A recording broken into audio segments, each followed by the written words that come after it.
Hello mga palangga, maayong hapon kanatong tanan. So, hapon na diri. Today is February 19. It's Wednesday.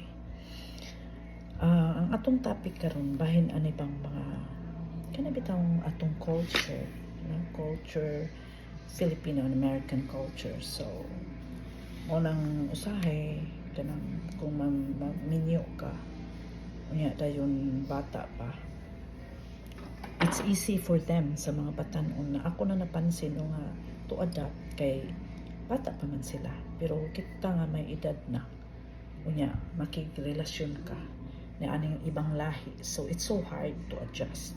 Lisod ang pag-adjust kay kanang mura bag ingon nga old habits die hard, di ba?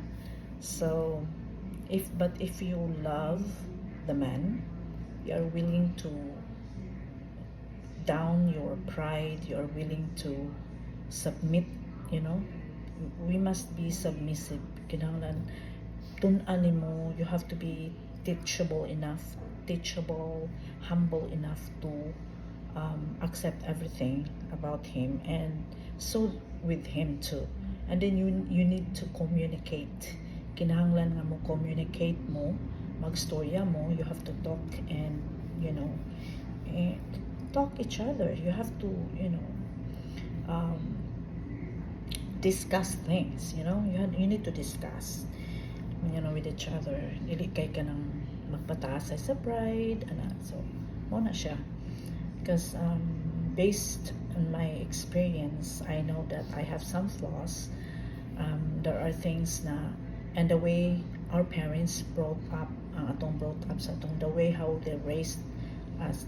I grew up with my dad that very strict kay siya, very overprotective, unya always like kanang kuan kay siya isog bitaw, isog niya kanunay naga-raise most of the time. Mga mayon magani na mong silingan nga ang namuyo kuno sa mong balay kay na gobernador na mayor na kay puros ano ba power kay mga tingog labi na yan yung mga bisdak.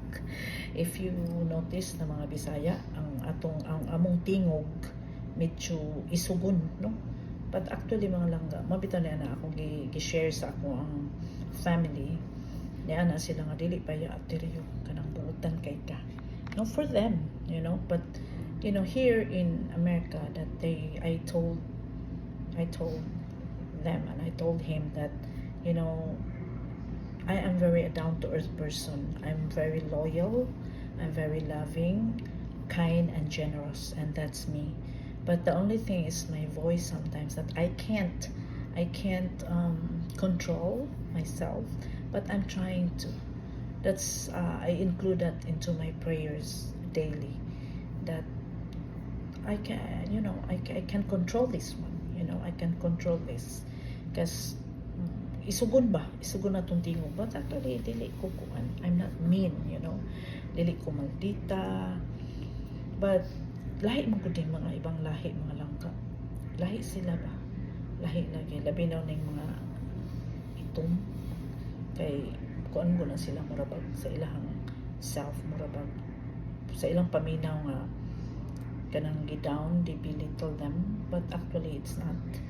I don't know, some people because of their races, maybe because that's why they're like that, but actually no, no, it's not that.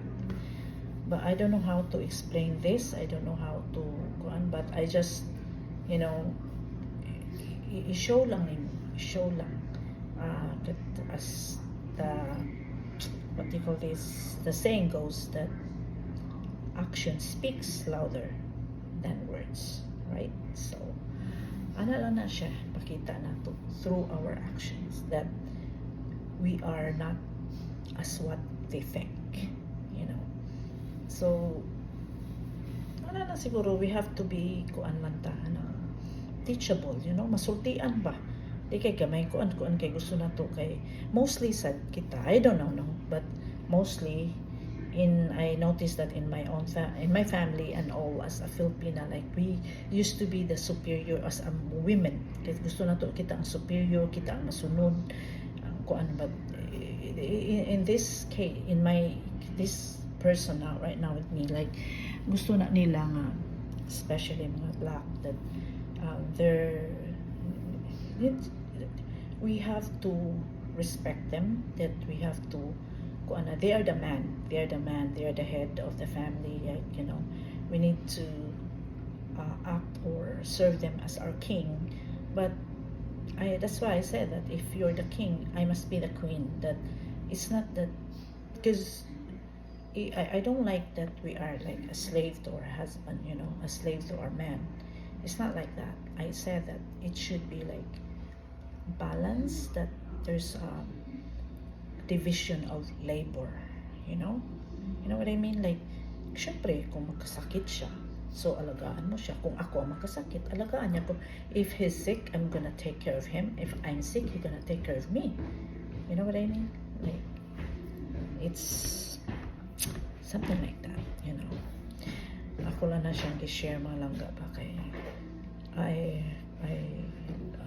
heard a lot in Reels or Facebook that, you know, that like fighting because of this, because of that, and then but anyway, we cannot please everyone. We will talk some other time because sige, naamang ko sa care ho mga langga niya, naka-work ta ngayon na, then the patients here, she might be thinking like, what's going on with me? I'm talking to myself like, okay, so love you all. Till next time, don't forget to like, subscribe to our channel, share our videos mga langga. Love you. Take care.